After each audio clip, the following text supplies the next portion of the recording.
ఇంతకు packet money ఎందుకు టిఫన్కా? ఓ tiffin ఎవరైనా హోటల్లో చేస్తారట్రా? రాంసా కొడికేంట్రా? పెళ్లిళ్ళ సీజన్ కదా, ఏదో పెళ్లి జరుగుతుంటుంది. ఏదో ఇప్పుడు అవసరం వస్తుందా? వెళ్ళరా ఉప్మా లయించుకొని రాబో.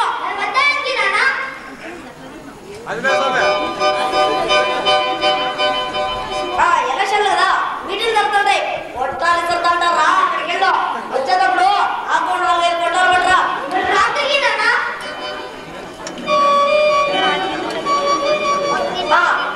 రాత్రికి మన పక్కింటి సందులో ఐకుంఠ సమారాధన జరుగుతుంది. అక్కడికి వెళ్ళు.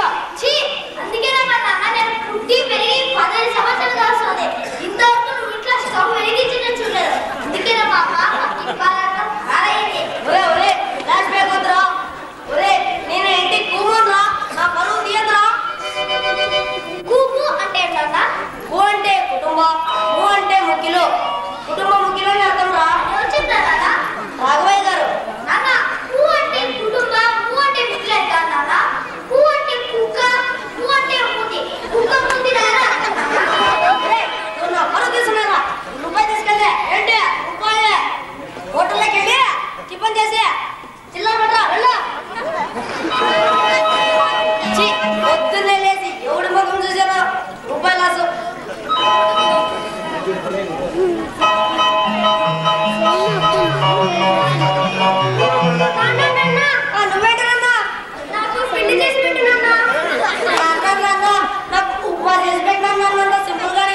బలేరా చాచా వారికి నాకు కూలికేంటండి కవిత్వం చిత్రలేఖనం బుద్ధిగా రాదు ఇద్దరికి కానీ నాది కళ దైవదత్తమైన కళ నేను ఒక ప్రముఖ రచయిత సినిమాలకు పత్రికలకు కథలు శీర్షికలు రాస్తూ మా తాతగారు అప్పట్లో హరికథ ఎత్తుంటే రాళ్ళు కరిగే మేఘాలు కథలు వచ్చి వర్షం కురిచే అటువంటి మహనీయులు బిడ్డని పండితాపుత్రులు మర్చుకో సినిమా కథ చెప్తాము వినండి సినిమా పేరు శాడీస్ ప్రేమ అబ్బా కథ వినండి మీరే ఆశ్చర్యపోతారు అదో సంక్రాంతి పండుగ రోజు హీరోయిన్ తెల్లవారుజామునే లేచి ఇళ్ళ ముందు రాదు ముగ్గులేస్తూ హీరో జాగింగ్ చేస్తూ అక్కడికి వచ్చి హీరోయిన్ చూడగానే దబ్బేమని పడిపోతారు అబ్బా కాదండి ప్రేమలో అలా మొదలైన ప్రేమ కానీ హీరోయిన్ కి ఇష్టం ఉండదు కానీ హీరోయిన్ నాకు ఇష్టం లేదంటుంది అసలే నేను 10th క్లాస్ 3 సార్లు ఫెయిల్ అయ్యాను పరీక్షలు దగ్గర పడుతున్నాయండి చదువుకోవాలి అంటుంది హీరోయిన్ అంతే హీరోకి కోపం వచ్చి హీరోయిన్ చెప్పాలి చల్లు మనిపిస్తాడు బాబు మీరు నా చెప్పలు మనిపించారు అబ్బా హీరోయిన్ అంత తొందరగా ఒప్పుకోదండి చివరికి హీరోయిన్ గొంతు విసుకో హీరోయిన్ లైన్ లో తెచ్చుకుంటాడు హీరో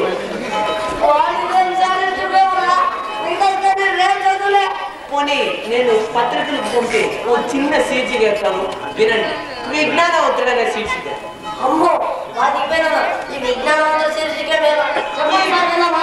ఈ విజ్ఞానవంతుడైన శీర్షికలో గురువుగారు అడిగిన తెలివైన ప్రశ్నలకు శిష్యుడు తన జ్ఞానంతో జవాబిస్తాడు వింటే మీరే ఆశ్చర్యపోతారు వినండి చూసారా శిష్యుడు 2, 3 అనుకుంటా 4 అని చెప్పి మరి తన విజ్ఞానాన్ని ప్రదర్శించింది గురువు మంచికి చెవులేండి 2 తలలేండి 1 చూసారా శిష్యుని బోల్టా కొట్టిద్దామని గురుగారు తలలెన్ని అని అడిగిన తెలివైన ప్రశ్నకు శిష్యుడు తనకుండా వినకుండా 1 అని చెప్పి మరి తన విజ్ఞానాన్ని ప్రదర్శించుకుంటాడు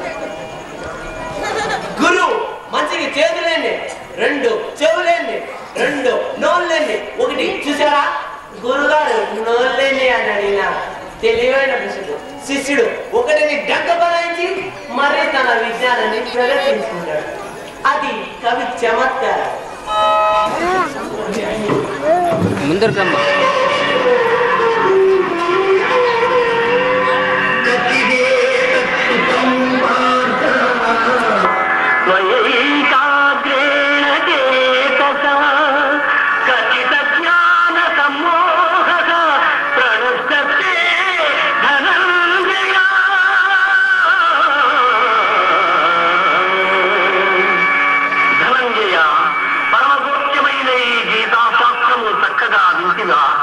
ఈ అజ్ఞానజనితమైన అవివేకము నశించినదా